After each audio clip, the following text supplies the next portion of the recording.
బళ్ళారి పట్టణంలోని వెంకటేశ్వర కాలనీలో వెలిసిన శ్రీ అభయ వరద ఆంజనేయ స్వామి దేవాలయం కమిటీ సభ్యులు, అధ్యక్షులు శ్రీ ధనుంజయ, ఉపాధ్యక్షులు జీకే భీమలంకన్న గౌడ, ఉపాధ్యక్షులు జె సత్యనారాయణ, కార్యదర్శి లోకరాజ్ గురిశెట్టి, జయంతి కార్యదర్శి పిఎం నటరాజ్, సభ్యులు Alli Veeresh, Gajula Sriramulu, Premnath, Ashwath, Narayana Reddy, Subodha, Chirania, Rajashekar Reddy, Nagesh Kumar, CMC Varnappa, Y Ramanjaneyulu, Mahesh, Jayanna, Giri, Suresh, Tirumala silks మేటి మంజు, తిరుమల కాటన్ శ్రీ హరీష్ మరియు ప్రధాన అర్చకులు శ్రీ నాగరాజ్ ఆచార్య ఆధ్వర్యంలో ఈ నెల 12వ తేదీన హనుమాన్ జయంతి వేడుకలు జరుపుకోవడం జరుగుతుంది.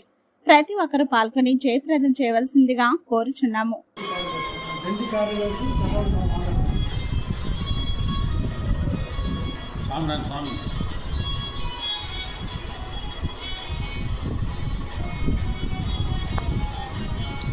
ಜೈ ಶ್ರೀರಾಮ್.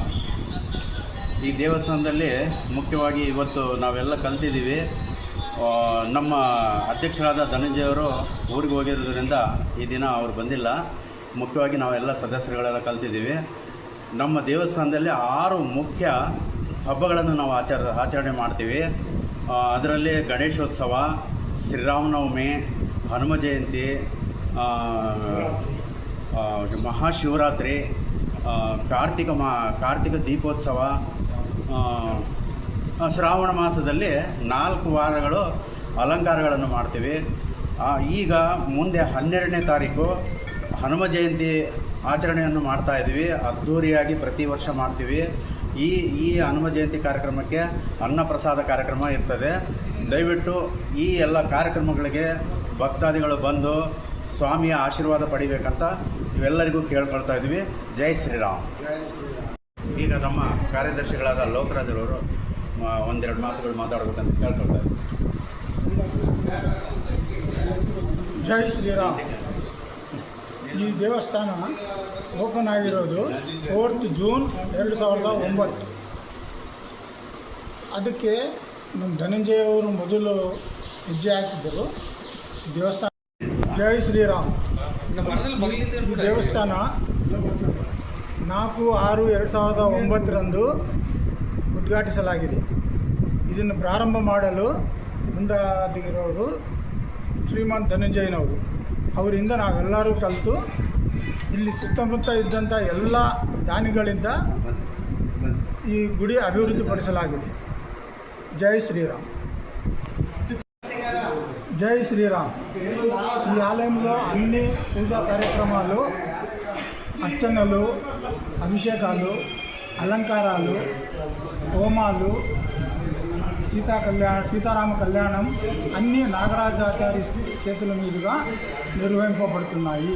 దిగ్విజయంగా నెరవేరుతున్నాయి. వారి తండ్రి గారు గోవిందరాజ స్వామి గారు రోజు గుళ్ళో అన్ని పూజా కార్యక్రమాలు చూసుకుంటారు. జై హింద్.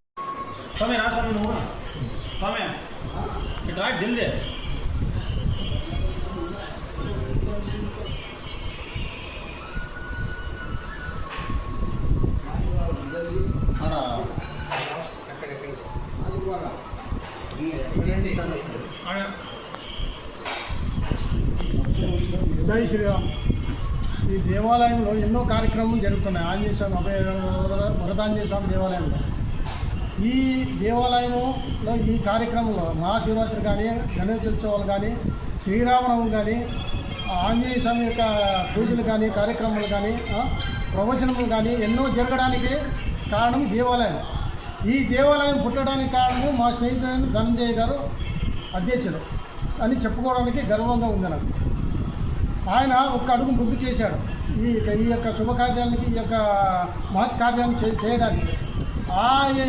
ఆయన ఎవరెవరు ముద్దాడు వేయరు కాబట్టి ఆయన చేశాడు. ఆయన అడుగు చేయడం మేమంతా సభ్యులం నడుస్తున్నాం. అందుకే ఇంత అద్భుతంగా దేవాలయం వెలిసింది. దానివల్ల ఆయన కృషి వల్లనే వెలిసిందని నేను భావిస్తూ ముగిస్తూ జై శ్రీరామ్. మా యొక్క ఖజాన్. ఇప్పుడు మా కమిటీ మెంబర్ అయిన అశ్వత్ రెడ్డి మాట్లాడతారు.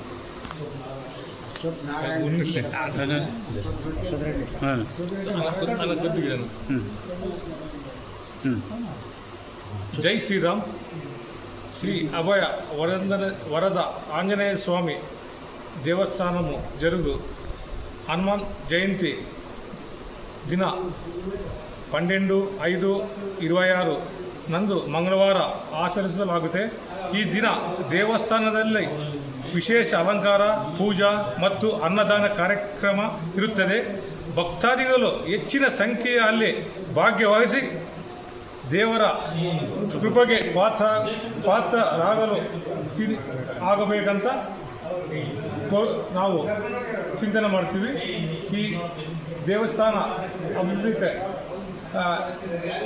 ಅಭಿವೃದ್ಧಿಯಾಗುವ ಶ್ರೀ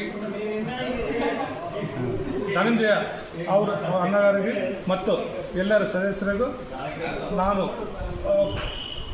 ಕೃತಜ್ಞತೆ ಸಲ್ಲಿಸ್ತೀನಿ. ಶ್ರೀರಾಮ್, ಎಲ್ಲರಿಗೂ ನಮಸ್ಕಾರ.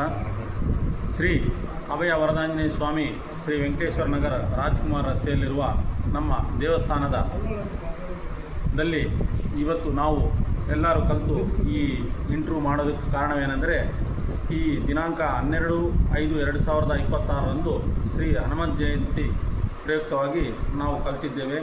ವೈಶಾಖ ಬಹುಳ ದಶಮಿ ದಿನಾಂಕ 12/5/2026 ಮಂಗಳವಾರ ಆಚರಿಸಲಾಗುವುದು ಎಂದು ಮಾಡಬೇಕಂತ ಶಾಸ್ತ್ರ ಪ್ರಕಾರ ಆ ದಿನ ಅನ್ನದಾನ ಕಾರ್ಯಕ್ರಮ ಮುಂಜಾನೆಯಿಂದ ಪೂಜಾ ಕಾರ್ಯಕ್ರಮವಿರುತ್ತದೆ.